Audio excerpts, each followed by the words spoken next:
you all in the precious blood of Jesus Christ, to all those who have gathered on this platform in this manner. ദൈവിക തൃത്വം എന്നുള്ള വിഷയം സംബന്ധിച്ച് 4 ക്ലാസ്സുകളാണ് ഇതിനോടകം നാം ഒന്നിച്ച് ചെലവഴിച്ചത്.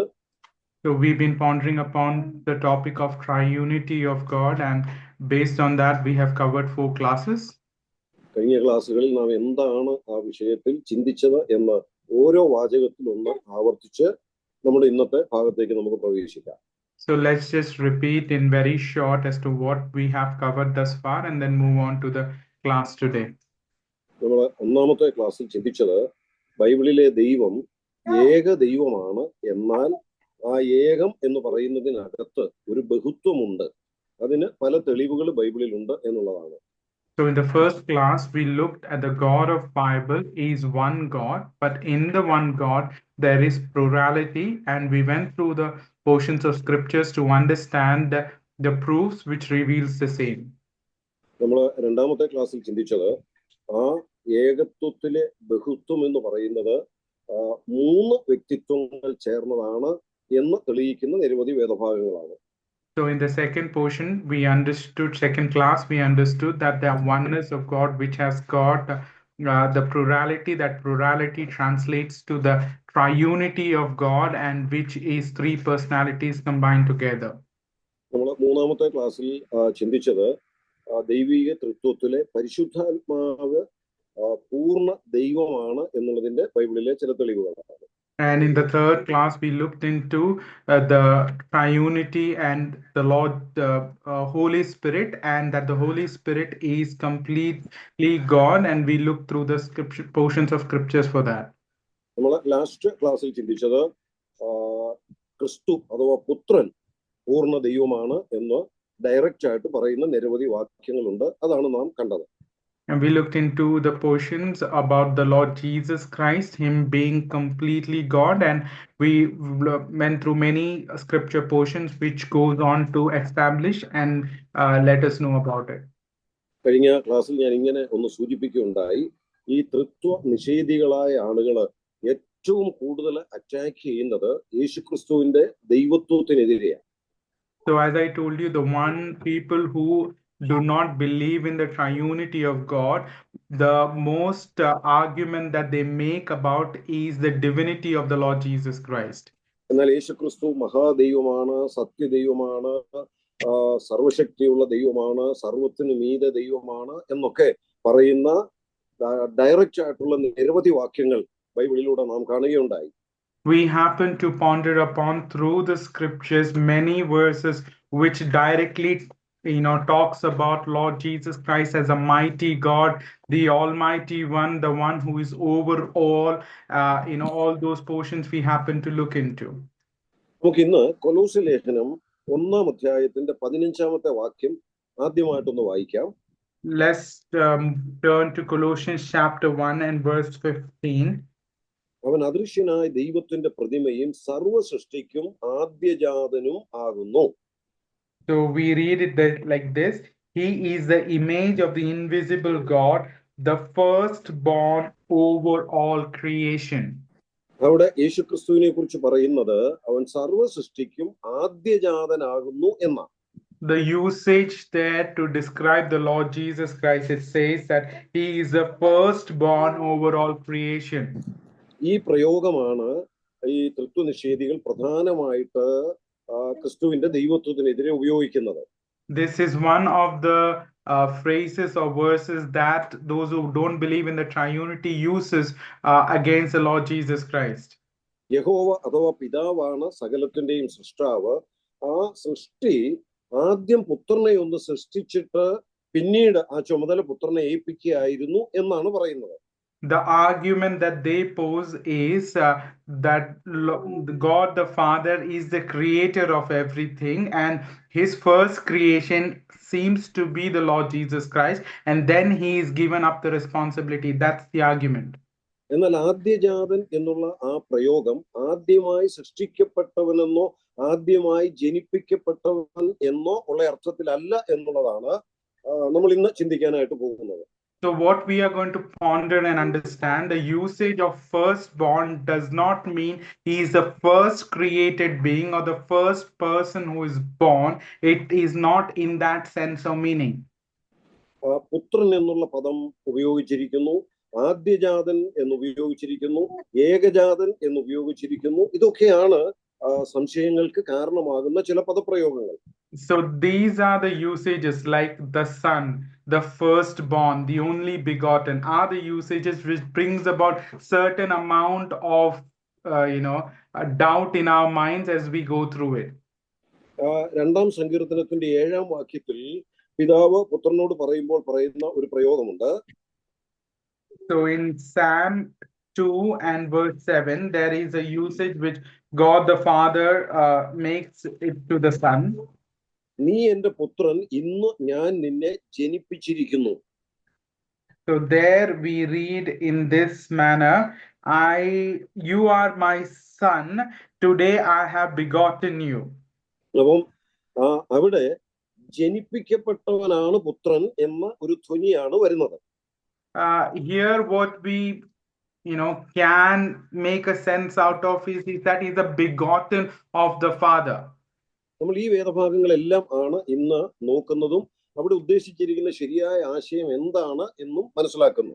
So today we are going to be pondering on verses such like this and try and understand what exactly is meant over there.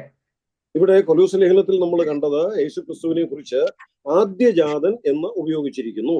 In Colossians chapter 1 verse 15 we see that the usage is as firstborn for the Lord Jesus Christ. യേശുക്രിസ്തുവിനെ കുറിച്ച് ലൂക്കോസിന്റെ സുവിശേഷം 2-ാം അധ്യായം 7-ാം വാക്യത്തില് മറിയയിൽ നിന്ന് ജനിച്ച ആദ്യജാതനായിട്ട് വിശേഷിപ്പിച്ചിട്ടുണ്ട്.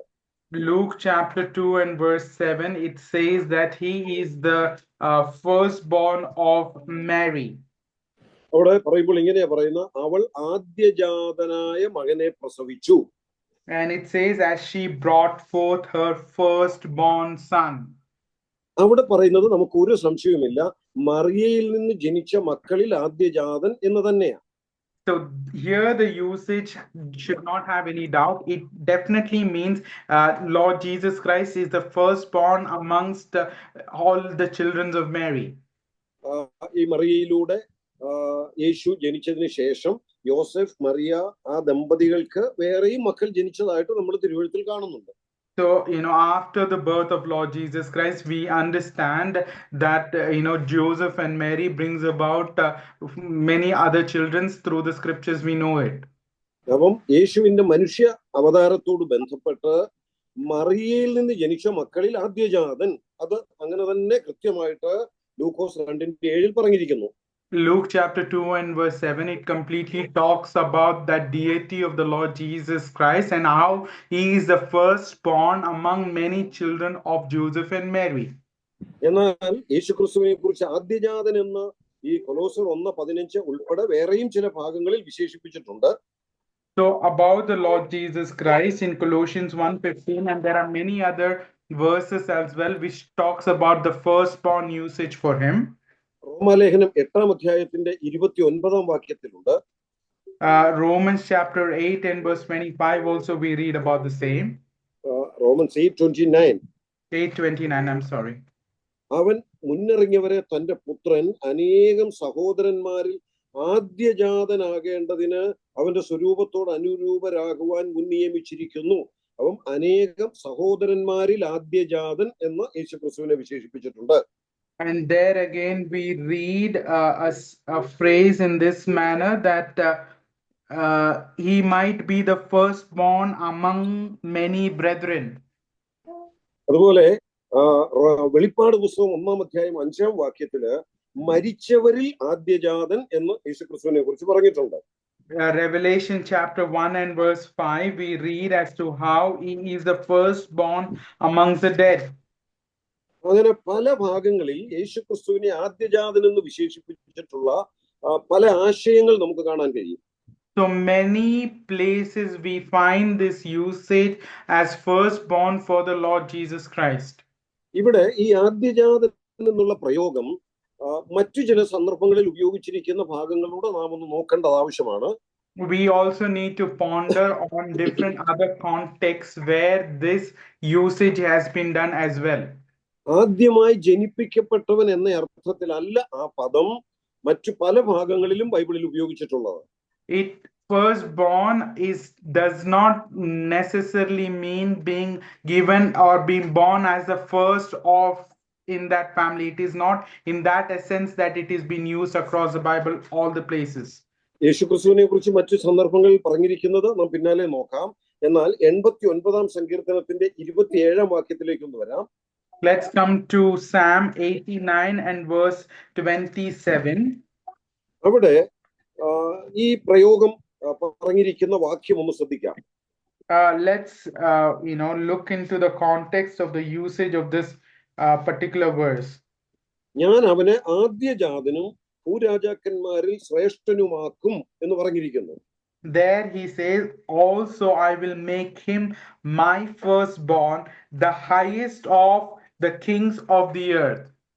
അവിടെ യഹോവയായ ദൈവം പറയുന്ന വാക്കുകളാണ്, ഞാൻ അവനെ ആദ്യജാതനാക്കും. And there it says, by God the Father, Jehovah the God, that I will make him my firstborn. അവിടെ ഞാൻ അവനെ എന്റെ ആദ്യജാതനാക്കും എന്ന് നമ്മോട് ഇംഗ്ലീഷ് വായിക്കുന്നുണ്ട്. My firstborn. It says in English is my firstborn. അപ്പൊ അവിടെ യഹോവയുടെ ആദ്യജാതനെയാണ് അവിടെ സൂചിപ്പിച്ചിട്ടുള്ളത്. And what it says is Jehovah God's firstborn. ഇത് ആരെ കുറിച്ചാണ് പറഞ്ഞിരിക്കുന്നത്? Of whom is it said about? അതിന്റെ തൊട്ടു മുകളിൽ 20 മുതലുള്ള വാക്യങ്ങൾ വായിച്ചാൽ നമുക്കത് മനസ്സിലാക്കാം.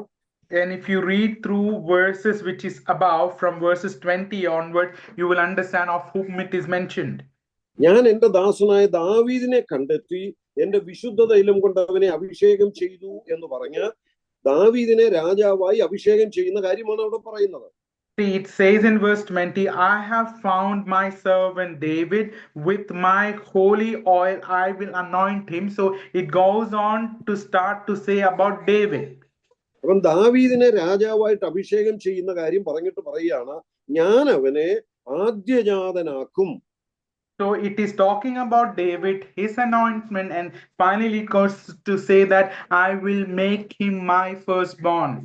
അപ്പൊ അവിടെ ദാവീദ് യഹോവയുടെ ആദ്യജാതനാ. David as the firstborn of Jehovah the Lord.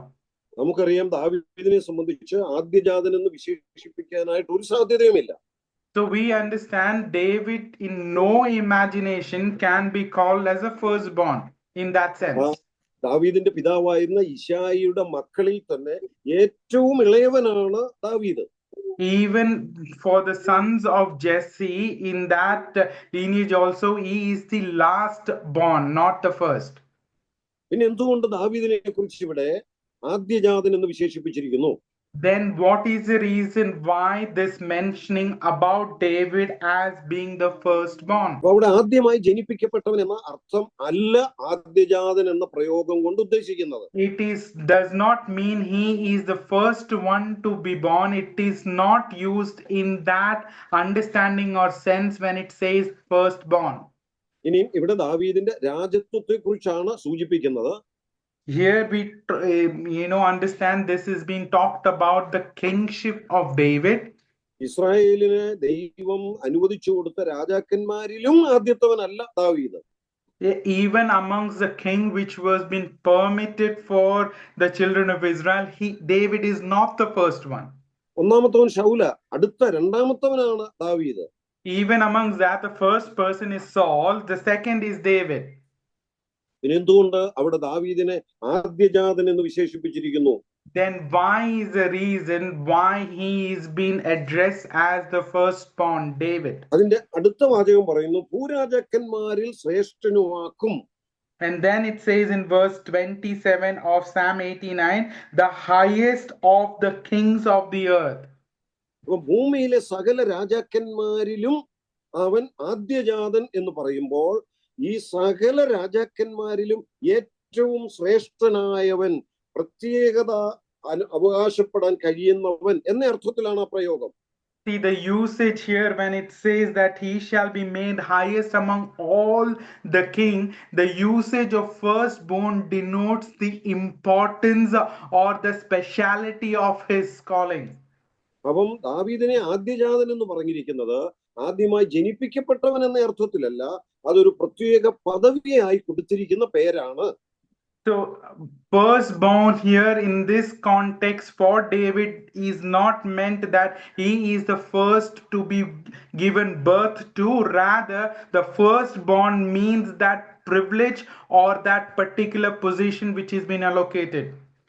യെരമ്യാ പ്രവചനം 31 അധ്യായത്തിന്റെ 9 വാക്യത്തില് മറ്റൊരു കാര്യം നാം വായിക്കുന്നു. Jeremiah chapter 31 and verse 9, we read another mentioning there. അവിടെ അതിന്റെ ഒടുവിലത്തെ ഭാഗത്ത് പറയാണ്, ഞാൻ ഇസ്രായേലിന് പിതാവും എഫ്രൈം എന്റെ ആദ്യജാതനുമല്ലോ. The latter portion of that verse says, for I am a father to Israel and Ephraim is my firstborn. എഫ്രൈമും നാം നോക്കിയാൽ തന്റെ പിതാവിന്റെ മക്കളിൽ ആദ്യജാതനല്ല. And even if you consider Ephraim, he is not the firstborn to his father. യോസെഫിന്റെ മക്കളാണ് മനശ്ശെയും എഫ്രൈമും. So we know Manasseh and Ephraim are the sons of Joseph. അതിൽ മനശ്ശെയാണ് ആദ്യത്തവൻ. And in that also Manasseh is the firstborn. എന്നാൽ ഇവിടെ ദൈവം പറയുകയാണ് എഫ്രൈമാണ് ആദ്യജാതൻ. Here the Lord says Ephraim to be my firstborn. അപ്പൊ അവിടെയും ആദ്യമായി തന്റെ പിതാവിൽ നിന്ന് ജനിപ്പിക്കപ്പെട്ടവൻ എന്ന അർത്ഥത്തിലല്ല ആദ്യജാതൻ എന്ന് വിശേഷിപ്പിച്ചിട്ടുള്ളത്. Here again it is not with the meaning that he is the firstborn to his father that this usage has been done about Ephraim. അപ്പൊ അവിടെ മറ്റൊരു ആശയം കൂടെ നാം ഒന്ന് മനസ്സിലാക്കണം. There is another understanding to this as well. അവിടെ യഹോവ പറയുകയാണ് എഫ്രൈം എന്റെ ആദ്യജാതനുമല്ലോ. So there it says Ephraim is my firstborn. അപ്പൊ മുമ്പ് ദാവീദിനെ കുറിച്ചും നമ്മൾ കണ്ടു, ദൈവം പറയുകയാണ് എന്റെ ആദ്യജാതൻ. ഇവിടെ എഫ്രൈമിനെ കുറിച്ചും പറയുന്നു, എഫ്രൈം എന്റെ ആദ്യജാതൻ. In Psalm 89 we looked upon in the case of David, there the Lord says he is my firstborn. In Jeremiah we see about Ephraim being called as my firstborn by the Lord. പുറപ്പാട് പുസ്തകം 4 അധ്യായത്തിന്റെ 22 വാക്യം. Exodus chapter 4 and verse 22. അവിടെയും സമാനമായ ഒരു പ്രയോഗം നാം വായിക്കുന്നുണ്ട്. There again we see a similar usage there. 4:22 യഹോവ ഇപ്രകാരം അരുളി ചെയ്യുന്നു, ഇസ്രായേൽ എന്റെ പുത്രൻ എന്റെ ആദ്യജാതൻ തന്നെ. And there in verse 22 the latter portion, thus says the Lord, Israel is my son, my firstborn. ഇവിടെ ഇസ്രായേൽ എന്ന പേര് ആർക്ക് ലഭിച്ചതാണെന്ന് നമുക്കറിയാം. യാക്കോബിന് ലഭിച്ച പേരാണ് ഇസ്രായേൽ എന്നുള്ളത്. So we know whom has been this name given Israel. It's given to Jacob. യാക്കോബിന്റെയും ഏശാവിന്റെയും പിതാവിന്റെ മക്കളിൽ ഏശാവാണ് ആദ്യജാതൻ. പക്ഷെ ഇവിടെ പറയുകയാണ് ഇസ്രായേൽ അഥവാ യാക്കോബാണ് ആദ്യജാതൻ. See, amongst the children born, Esau is the first one and not Jacob. But here the Lord says Israel, that means Jacob is my firstborn. അപ്പം ബൈബിളിൽ കൃത്യമായിട്ട് 3 വേദഭാഗങ്ങൾ നമ്മൾ കണ്ടു. ആദ്യജാതൻ എന്ന് ഉപയോഗിച്ചിട്ടുള്ളത് പിതാവിൽ നിന്ന് ആദ്യമായി ജനിപ്പിക്കപ്പെട്ടവൻ എന്ന അർത്ഥത്തിലല്ല. So we looked into 3 different contexts and we understood the firstborn is not the term which literally means he is the first to be born to the parents. അതൊരു പ്രത്യേക പദവിയായി ഒരു പ്രത്യേക വിശേഷണമായി കൊടുത്തിരിക്കുന്ന നാമമാണ്. It is a title or a privilege or a position which has been attributed. ഈ 3 ഭാഗത്തും നമ്മൾ ശ്രദ്ധിച്ചാൽ മനസ്സിലാക്കുന്ന ഒരു വലിയ കാര്യം, so in these 3 portions when we reflect, there is some great understanding we receive. ദാവീദിനെ കുറിച്ച് പറയുമ്പോൾ പറയുകയാണ്, യഹോവ പറയുകയാണ് എന്റെ ആദ്യജാതനാണ് ദാവീദ്. And in regards to David, the Lord God says he is my firstborn.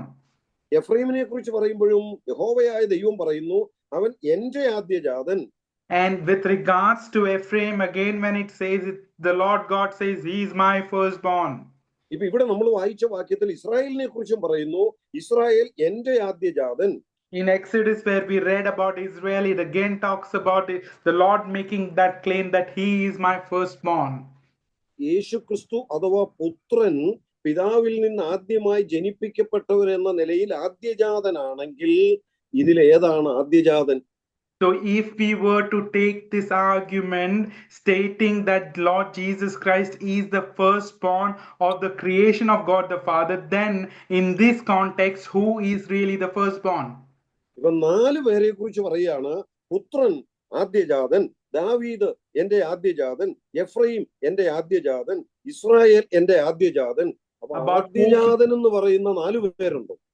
So about 4 people, the Lord God makes that statement about his son, my firstborn, about David, my firstborn, about Ephraim, my firstborn, about Israel, my firstborn. In that context, who is then really the firstborn? അപ്പൊ കുറഞ്ഞ പക്ഷം യഹോവയായ ദൈവത്തിന് 4 ആദ്യജാതന്മാരുണ്ടെന്ന് പറയേണ്ടി വരും. So in that way, if you were to conclude, at least in that sense, we can say the Lord God Jehovah has 4 firstborns. അപ്പൊ ഇവിടെ എല്ലാം തന്നെ ആ വ്യക്തികളുടെ പിതാവിൽ നിന്നോ ദൈവത്തിങ്കൽ നിന്നോ ആദ്യമായി ജനിപ്പിക്കപ്പെട്ടയാൾ എന്ന അർത്ഥത്തിലല്ല, നേരെ മറിച്ച് ചില പ്രത്യേകതകളുടെ അടിസ്ഥാനത്തിൽ ആദ്യജാതൻ എന്ന ഒരു ബഹുമതി, ഒരു പ്രത്യേക ടൈറ്റിൽ, ഒരു പ്രത്യേക നാമം കൊടുത്തിരിക്കുന്നതാണ് എന്ന് നമുക്ക് മനസ്സിലാക്കാം. So what we need to understand from all of this 4 portion, the firstborn really literally does not mean that they are firstborn to their parents or firstborn to the Lord God. It is a title, it's a honor, it's a privilege which is attributed when it's called as firstborn. ഇനിയും യേശുക്രിസ്തുവിനെ കുറിച്ച് ആദ്യജാതൻ എന്ന് പറഞ്ഞിരിക്കുന്ന നാം മുൻപ് വായിച്ച ചില ഭാഗങ്ങളിലൂടെ ഒന്ന് നോക്കാം. Let's go through another portions of scriptures which talks about the Lord Jesus Christ as being the firstborn. റോമർ 8:29 Romans 8:29. തന്റെ പുത്രൻ അനേകം സഹോദരന്മാരിൽ ആദ്യജാതനാകേണ്ടതിന്. So there we read that he should be the firstborn among the many brethren. അപ്പം അതെന്താ അവിടെ പറയുന്നത്? യേശുക്രിസ്തുവിൽ വിശ്വസിക്കുന്ന ദൈവമക്കളെ സംബന്ധിച്ച് ദൈവമക്കൾ, sons of God or children of God എന്ന് വിശേഷിപ്പിക്കപ്പെടുമ്പോൾ അതിൽ നിന്നൊക്കെ വ്യത്യസ്തമായി നിസ്തുല്യമായ നിലയിൽ യേശുക്രിസ്തുവിന് ഒരു സൺഷിപ്പ് ഉണ്ട്. അവൻ ആ നിലയിൽ ആദ്യജാതനാണ് എന്നാണ് അവിടെ പറയുന്നത്.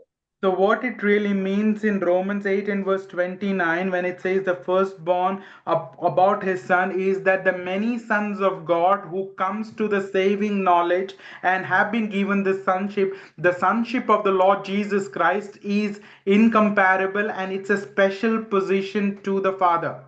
എബ്രായ ലേഖനം 1-ാം അധ്യായത്തിന്റെ 5-ാം വാക്യത്തിൽ പുത്രൻ എന്നുള്ള ഒരു വിശിഷ്ട നാമം അവന് നൽകിയിരിക്കുന്നു എന്ന് തന്നെ പറയുന്നുണ്ട്. In Hebrews chapter 1 and 1 verse 5, we see that the son, that is a special title again given to him. In Malayalam, Hebrews 1:4, അവൻ ദൈവദൂതന്മാരെക്കാൾ വിശിഷ്ടമായ നാമത്തിന് അവകാശിയായതിനൊത്തവണ്ണം അവരെക്കാൾ ശ്രേഷ്ഠനായി തീരുകയും ചെയ്തു. ഒരു വിശിഷ്ട നാമം പുത്രൻ എന്നുള്ള നിലയിൽ യേശുക്രിസ്തുവിന് നൽകിയിരിക്കുക. So there is this special name that has been given to the Lord Jesus Christ, and that's what we read in there. അപ്പൊ യേശുക്രിസ്തുവിന് കൊടുത്തിട്ടുള്ള ഒരു വിശിഷ്ട നാമമാണ്, ഒരു ബഹുമതിയാണ്, ഒരു സ്പെഷ്യൽ ടൈറ്റിലാണ് പുത്രൻ എന്ന് പറയുന്നത്. So to the Lord Jesus Christ, a special title, honor or name that has been attributed is how he is addressed as the Son. വെളിപ്പാട് പുസ്തകം 1-ാം അധ്യായം 5-ാം വാക്യത്തിൽ യേശുക്രിസ്തുവിനെ കുറിച്ച് പറയുമ്പോൾ മരിച്ചവരിൽ ആദ്യജാതൻ എന്ന് പറയുന്നുണ്ട്. And in Revelation chapter 1 and verse 5, we read that he is the firstborn from the dead. നമുക്കറിയാം, മരിച്ചവരിൽ നിന്ന് ആദ്യമായിട്ട് ഉയർപ്പിക്കപ്പെട്ടവൻ യേശുക്രിസ്തു അല്ല. യേശുക്രിസ്തുവിന് മുമ്പ് നാം ചിലർ ഉയർപ്പിക്കപ്പെട്ടതായിട്ട് തിരുവെഴുത്തിൽ സുവിശേഷ പുസ്തകങ്ങൾ വായിക്കുന്നുണ്ട്. So if you go through the Gospels, we understand Lord Jesus Christ is not the first one to be being resurrected from the dead. There were many other instances before that, which is in the Gospels. നാം ചിലരെ കുറിച്ചൊക്കെ വായിക്കുന്നുണ്ട്. We read about ലാസറിനെ കുറിച്ച് വായിക്കുന്നുണ്ട്. we read about Lazarus in the same way. മറ്റും യായിറോസിന്റെ മകൾ, നയനിലെ വിധവയുടെ മകൻ, ഇങ്ങനെ ചിലരൊക്കെ ഉയർപ്പിക്കപ്പെട്ട ചരിത്രം നാം സുവിശേഷങ്ങളിൽ വായിക്കുന്നുണ്ട്. So about Jairus, about the son of that widow, we see different people who have been resurrected or not, they've been brought to life from dead. We see that. അവരൊക്കെ യേശുക്രിസ്തു ഉയർപ്പിക്കപ്പെട്ടതിന് മുമ്പ് ഉയർപ്പിക്കപ്പെട്ടതാ. They are all being brought to life before the resurrection of the Lord Jesus Christ. അപ്പൊ അങ്ങനെ നാം നോക്കിയാൽ മരിച്ചവരുടെ ഇടയിൽ നിന്ന് ആദ്യമായി ഉയർപ്പിക്കപ്പെട്ടതും ക്രിസ്തു അല്ല എന്ന് പറയേണ്ടി വരും. So in that way, if we understand, Jesus Christ is not the firstborn among the dead. പക്ഷെ യേശുക്രിസ്തുവിനെ കുറിച്ച് പറയുമ്പോൾ ഇവിടെ പറയുന്നു അവൻ മരിച്ചവരിൽ ആദ്യജാതനാണ്. So there again, when the usage is the firstborn from the dead. അപ്പൊ അതിനു മുൻപ് ഉയർപ്പിക്കപ്പെട്ടവരുടെ ഉയർപ്പിൽ നിന്നും തികച്ചും വ്യത്യസ്തമായി ഒരു നിസ്തുല്യമായ ഉയർപ്പാണ് യേശുക്രിസ്തുവിന്റെ ഉയർപ്പ് എന്ന് സൂചിപ്പിക്കുവാൻ ഉപയോഗിച്ചിരിക്കുന്ന പ്രയോഗമാണ് അവൻ ആദ്യജാതൻ എന്നുള്ളത്. So here again, the usage of the firstborn attributes the special nature, the kind of speciality that lies in Lord Jesus Christ, because there were many other who were brought to life before the Lord Jesus Christ, but his resurrection remains unparalleled, and it is something much greater than anybody else's that has happened before that. അപ്പൊ ഈ പ്രയോഗങ്ങളിൽ നിന്നെല്ലാം നമുക്കൊരു കാര്യം മനസ്സിലാക്കാം. ആദ്യജാതനെന്ന് യേശുക്രിസ്തുവിനെ കുറിച്ച് വിശേഷിപ്പിച്ചിട്ടുള്ളത് പിതാവിൽ നിന്ന് ആദ്യമായി ജനിപ്പിക്കപ്പെട്ടവൻ എന്ന അർത്ഥത്തിലല്ല. So what we can understand from all of this understanding is, when it is been mentioned in the scriptures about the Lord Jesus Christ as the firstborn, it does not mean he is the first being born of God the Father or the first created being. It's a special title, ഒരു പ്രത്യേക title, ഒരു പ്രത്യേക വിശേഷണം യേശുക്രിസ്തുവിന് നൽകിയിരിക്കുന്നതാണ് ആദ്യജാതൻ എന്നുള്ളത്. So the firstborn to the Lord Jesus Christ is a honor, is a title which has been given unto him. അതുപോലെ മറ്റൊരു പ്രയോഗമാണ് ഏകജാതൻ എന്ന് യേശുക്രിസ്തുവിനെ വിശേഷിപ്പിച്ചിട്ടുള്ളത്. And another usage is which has been addressed to the Lord as the only begotten. യോഹന്നാൻ 3:16 നമ്മളത് വായിക്കുന്നുണ്ട്. വളരെ famous ആയിട്ടുള്ള ഒരു വാക്യമാണല്ലോ. Gospel of John chapter 3 and verse 16, we see the usage there. തന്റെ ഏകജാതനായ പുത്രനിൽ വിശ്വസിക്കുന്ന ഏവനും യേശുക്രിസ്തുവിനെ കുറിച്ച് പറഞ്ഞിരിക്കുക. There it talks about the Lord Jesus Christ, the one who believes on his only begotten.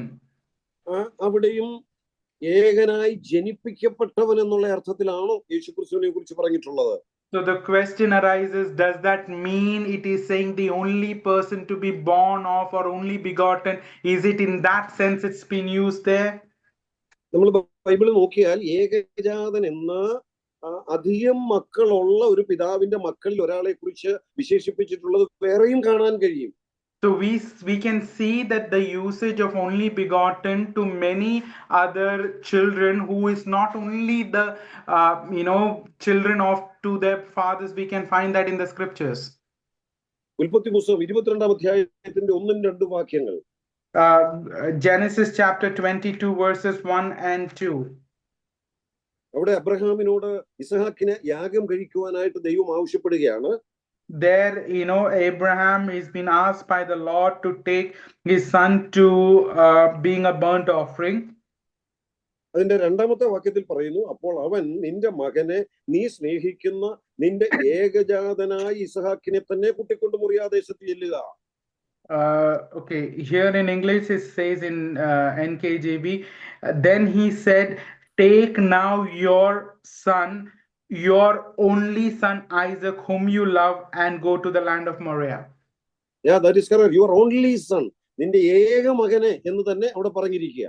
So again it says the only son as a usage here. ഇത് എബ്രായ ലേഖനം 11-ാം അധ്യായത്തിലും എടുത്തു പറയുന്നുണ്ട്. In Hebrews chapter 11 again we see the same being used. അതിന്റെ 17-18 വാക്യങ്ങളിലേക്ക് വരുമ്പോൾ Hebrews chapter 11 verse 17 and 18. വിശ്വാസത്താൽ Abraham താൻ പരീക്ഷിക്കപ്പെട്ടപ്പോൾ ഇസഹാക്കിനെ യാഗമർപ്പിച്ചു. ഇസഹാക്കിൽ നിന്ന് ജനിക്കുന്നവൻ നിന്റെ സന്തതി എന്ന് വിളിക്കപ്പെടുമെന്ന് അരുളപ്പാട് ലഭിച്ചു. വാഗ്ദത്തങ്ങളെ കൈക്കൊണ്ടവൻ തന്റെ ഏകജാതനെ അർപ്പിച്ചു. So by faith Abraham was tested, offered up Isaac whom he had received the promises, offered up in his only begotten son. അവിടെയും ആ ഏകജാതൻ, ഓൺലി ബിഗോട്ടൻ സൺ എന്ന് നാം വായിക്കുന്നുണ്ട്. So here again the usage is only begotten son or the only son.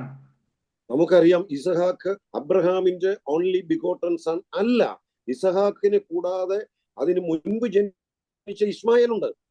So we understand to Abraham, Isaac is not the only begotten. Before the birth of Isaac, there is Ishmael whose birth happens. പക്ഷെ എന്താ ഇവിടെ ഇസഹാക്കിനെ കുറിച്ച് പറഞ്ഞിരിക്കുന്നത്? ഏകജാതനായ പുത്രൻ എന്ന് പറഞ്ഞിരിക്കുക. So what is being said about Isaac here in this context? It says it's the only begotten of Abraham. ആ ഏകജാതൻ എന്നുള്ള പ്രയോഗവും ഇസഹാക്കിന് നൽകപ്പെട്ടിരിക്കുന്ന ഒരു പ്രത്യേക ടൈറ്റിലാ, പ്രത്യേക വിശേഷണമാണ്. Again understand, the Isaac being given or being called only begotten is not that he is the only son, but that is a special privilege and title which has been given to him.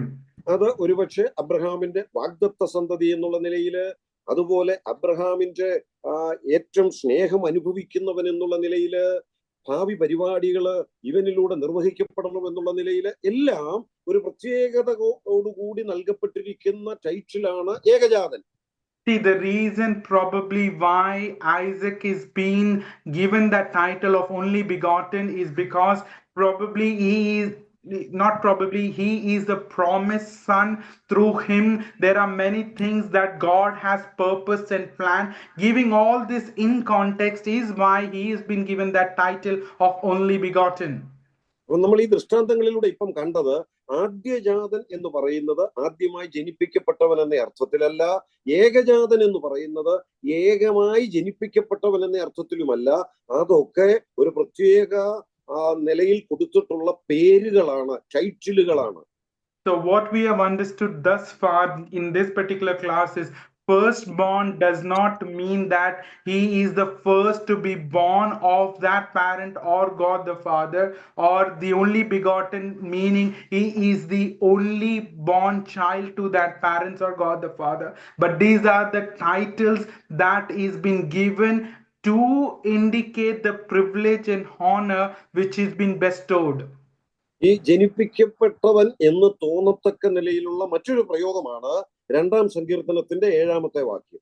And Psalm 2 and verse 7 we see that he's been given birth. You get that kind of a sense in that particular word. അപ്പൊ ഇതുവരെ നമ്മൾ വിശദീകരിച്ചതിൽ അല്പം വ്യത്യസ്തമായി അവിടെ നേരിട്ട് പറഞ്ഞിരിക്കുകയാണ്, നീ എന്റെ പുത്രൻ, ഇന്ന് ഞാൻ നിന്നെ ജനിപ്പിച്ചിരിക്കുന്നു. See, apart from the titles and the usages that we have understood, here the usage is slightly different, and it goes on to say that I have begotten you. You are my son. Today I have begotten you. ഇന്ന് ഞാൻ നിന്നെ ജനിപ്പിച്ചിരിക്കുന്നു എന്ന് പുത്രനോട് പറയുമ്പോൾ പുത്രൻ ജനിപ്പിക്കപ്പെട്ടവനല്ലേ? So the question is, it says, today I have begotten. Does that not mean that he has been given birth today? നമുക്കറിയാം ഈ 2-ാം സങ്കീർത്തനം എന്ന് പറയുന്നത് ഒരു മശിഹ സങ്കീർത്തനമാണ്. അല്ല, ഈ 2-ാം സങ്കീർത്തനം എന്ന് പറയുന്നത് യേശുക്രിസ്തുവിനെ കുറിച്ചുള്ള ഭാവി പ്രവചനം രേഖപ്പെടുത്തിയിരിക്കുന്ന ഒരു സങ്കീർത്തനം കൂടിയാണ്. So we know that Psalm 2 is a messianic psalm, and it also is a prophecy about the Lord Jesus Christ to be coming. സിയോനിൽ രാജാവിനെ വാഴിച്ചിരിക്കുന്നു എന്നൊക്കെ അതിന്റെ 6-ാമത്തെ വാക്യത്തിൽ പറയുന്നുണ്ട്. അഥവാ യേശുക്രിസ്തു രാജാധി രാജാവായി ഭരണം ഏറ്റെടുക്കാൻ പോകുന്ന കാര്യമാണ് പ്രവചന രൂപത്തിൽ പറഞ്ഞിട്ടുള്ളത്. Verse 6 it says, yet I have set my king the only holy hill of Zion. It is all about the Lord Jesus Christ taking that reign and his complete kingship. ഇവിടെ നാം വായിച്ച ഈ നീ എന്റെ പുത്രൻ, ഇന്ന് ഞാൻ നിന്നെ ജനിപ്പിച്ചിരിക്കുന്നു എന്നുള്ള പ്രയോഗം പുതിയ നിയമത്തിലേക്ക് വരുമ്പോൾ 3 സ്ഥലത്ത് അത് എടുത്ത് ഉദ്ധരിച്ചിട്ടുണ്ട്. So this particular verse, Psalm 2 and verse 7, this has been quoted in the New Testament thrice in 3 different occasions or 3 different places. ഒന്ന് അപ്പോസ്തല പ്രവൃത്തികളുടെ പുസ്തകം 4-ാം അധ്യായം 24 മുതൽ 28 വരെയുള്ള വാക്യങ്ങളാണ്. So Acts of the Apostles chapter 4 verses 27 to 28. 24 to 28. 24 to 28, I'm sorry. അതില് അവിടെ പറഞ്ഞിരിക്കുന്നിടത്ത് ജാതികൾ കലഹിക്കുന്നതും വംശങ്ങൾ വ്യർത്ഥമായത് നിരൂപിക്കുന്നതും എന്ന് പറഞ്ഞ് ഈ 2-ാം സങ്കീർത്തനം എടുത്ത് ഉദ്ധരിച്ചിരിക്കുന്നു. ഈ പ്രയോഗം നമുക്ക് അപ്പോസ്തലപ്രവൃത്തി 13 കാണുന്നത്. It is that this psalm has been repeated in chapter 4, but the usage you find is in Acts of the Apostles chapter 13. ഈ 2-ാം സങ്കീർത്തനം തുടങ്ങുന്ന ജാതികൾ കലഹിക്കുന്നതും വംശങ്ങൾ വ്യർത്ഥമായത് നിരൂപിക്കുന്നതും എന്ന് പറയുന്ന ആ ഭാഗം ഇവിടെ അപ്പോസ്തലപ്രവൃത്തി 4:23 മുതൽ എടുത്തുദ്ധരിച്ചിരിക്കുക. See, the Psalm 2 has been quoted. The starting of Psalm 2 in chapter 4 of Acts of the Apostles, why the nations rage and people are plotting vain things, that has been quoted there. ഞാൻ അപ്പോസ്തലപ്രവൃത്തി 4 ഭാഗം സൂചിപ്പിച്ചത് മറ്റൊരു കാര്യം ഓർപ്പിക്കാനായിട്ടാണ്.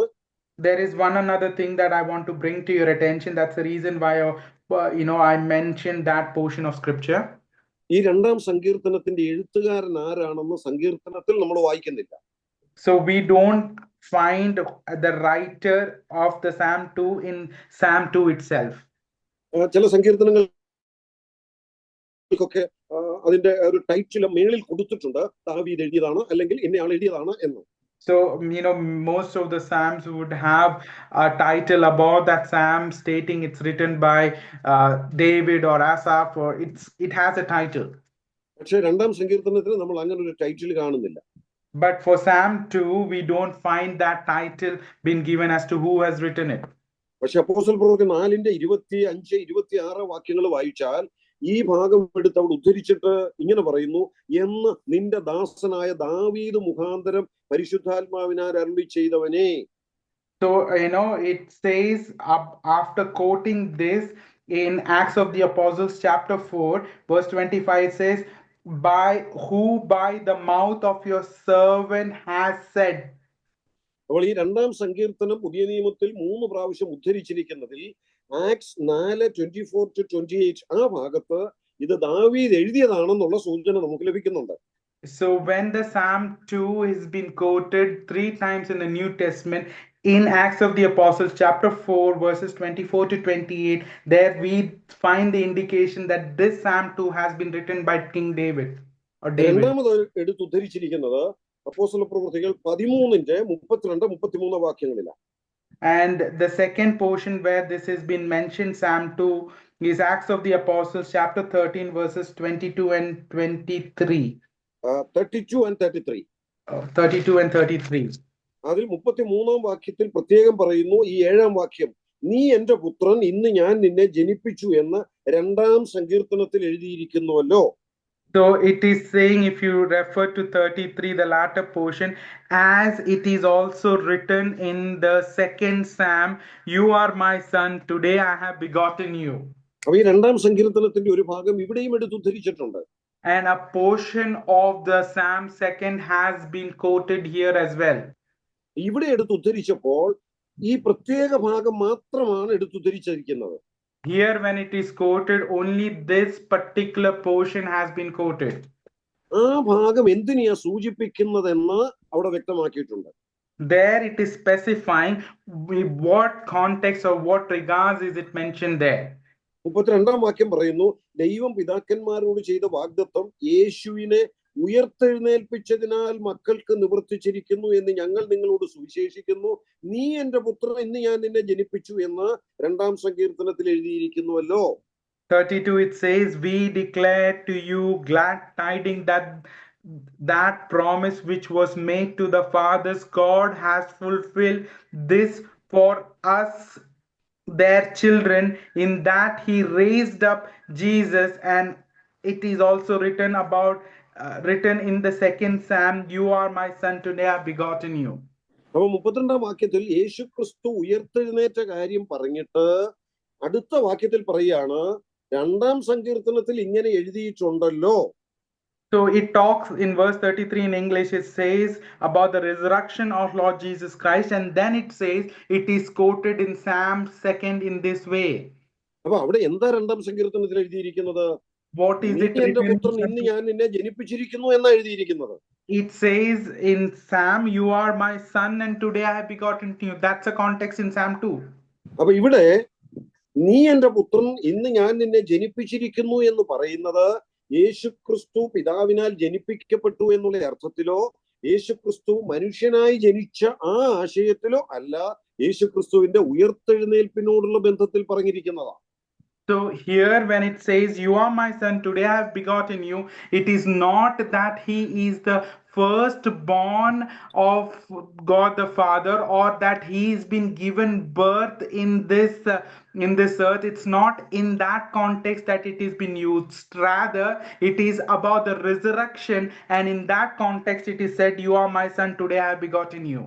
നമുക്കറിയാം, യേശുക്രിസ്തു ഉയർത്തെഴുന്നേൽപ്പിക്കുന്നതിന് മുമ്പും പിതാവ് യേശുവിനെ പുത്രൻ എന്ന് വിളിച്ചിട്ടുണ്ട്. And even before the resurrection of the Lord Jesus Christ, we see as to different places where the God the Father has called Lord Jesus Christ as to be the Son. നമുക്കറിയാം, സ്നാനത്തോട് ബന്ധപ്പെട്ടൊക്കെ പറയുന്നുണ്ട്, ഇവൻ എന്റെ പ്രിയപുത്രൻ, ഇവനിൽ ഞാൻ പ്രസാദിച്ചിരിക്കുന്നു. We see in the context of the baptism of Lord Jesus Christ where the witness comes from above and says, this is my beloved son whom I am well pleased. പിന്നെന്താ ഉയർത്തെഴുന്നേൽപ്പിനോടുള്ള ബന്ധത്തിൽ നീ എന്റെ പുത്രൻ, ഇന്ന് ഞാൻ നിന്നെ ജനിപ്പിച്ചിരിക്കുന്നു എന്ന് പറയുന്നതിന്റെ ആശയം? So what is the understanding or the essence that this has been quoted in regards to the resurrection of the Lord Jesus Christ, that you are my son, today I have begotten you? യേശുക്രിസ്തു നിത്യത മുതലേ പുത്രനാണ്. Lord Jesus Christ is son from eternity. യേശുക്രിസ്തു പിന്നീട് സൃഷ്ടിക്കപ്പെട്ടവനാണെങ്കിൽ പിതാവും നിത്യനല്ല എന്ന് വരും. കാരണം പിതാവാകണമെങ്കിൽ പുത്രൻ ഉണ്ടായിരിക്കണം. So if at all, the Lord Jesus Christ is being born after, that will question the eternity of the Father, and that will put the entire thing in that jeopardy. പിന്നെ എന്തുകൊണ്ട് ഇവിടെ പുനരുത്ഥാനത്തോട് അല്ല ഉയർത്തെഴുന്നേൽപ്പിനോട് ബന്ധപ്പെട്ട് ഇങ്ങനെ പറഞ്ഞിരിക്കുന്നു? Then what is the reason it is been quoted about the resurrection of Lord Jesus Christ? അതിന്റെ കാരണം റോമർ 1:5 നമുക്ക് ഇങ്ങനെ വായിക്കാം. The reason of that we see in Romans chapter 1 and verse 5. ജഡം സംബന്ധിച്ച് ദാവീദിന്റെ സന്തതിയിൽ നിന്ന് ജനിക്കുകയും മരിച്ചിട്ട് ഉയർത്തെഴുന്നേൽക്കയാൽ വിശുദ്ധിയുടെ ആത്മാവ് സംബന്ധിച്ച് ദൈവപുത്രൻ എന്ന് ശക്തിയോടെ നിർണയിക്കപ്പെടുകയും ചെയ്തിരിക്കുന്നവനാലല്ലോ. Okay, and it is verse 4 and 5 in English. It says, and declare to be the Son of God with power according to the Spirit of holiness, by the resurrection from the dead. Through him we have received the grace and apostleship and obedience of the faith among many nations in his name. നിത്യതയിലെ പുത്രൻ എന്നാണ് വിശേഷിപ്പിക്കപ്പെടുന്നത്. There again it is being declared is the son of from eternity. നിത്യത മുതലേ പുത്രൻ എന്ന് തന്നെയാണ് വിശേഷിപ്പിക്കപ്പെടുന്നത്. He is being attributed that he is son of God the Father from eternity. പക്ഷെ ഈ റോമർ 1:15 പറയുന്നു, പുത്രൻ എന്നുള്ളത് ശക്തിയോടെ നിർണയിക്കപ്പെട്ടത് തന്റെ പുനരുത്ഥാനത്തിലൂടെയാണ്. So here Romans chapter 1 and verse 4 says the declaration, a very strong declaration has come through about his sonship is when he is been resurrected. അപ്പം 2-ാം സങ്കീർത്തനത്തിൽ 7-ാം വാക്യത്തിൽ നീ എന്റെ പുത്രൻ, ഇന്ന് ഞാൻ നിന്നെ ജനിപ്പിച്ചിരിക്കുന്നു എന്ന് പറയുന്നത് യേശുക്രിസ്തുവിന്റെ പുനരുത്ഥാനത്തെ സൂചിപ്പിക്കുന്ന ഒരു പ്രവചനമായിട്ടാണ് നമുക്ക് മനസ്സിലാക്കാൻ കഴിയുന്നത്. So Psalm 2 and verse 7 which says you are my son, today I have begotten you, it is a prophetic revelation about the resurrection of the Lord Jesus Christ. അപ്പൊ അതും യേശുക്രിസ്തു ജനിപ്പിക്കപ്പെട്ടവനാണ് എന്ന് ഒരു വിധത്തിലും മനസ്സിലാക്കാനായിട്ട് സാധിക്കുന്നില്ല. So please understand, there it cannot be quoted or understood that he has been given birth. Lord Jesus Christ has been given birth from that particular verse. പിന്നെ ദൈവപുത്രൻ, മനുഷ്യപുത്രൻ എന്നൊക്കെ വിശേഷിപ്പിച്ചിട്ടുണ്ട്. Son of God, a son of man, there are titles in that way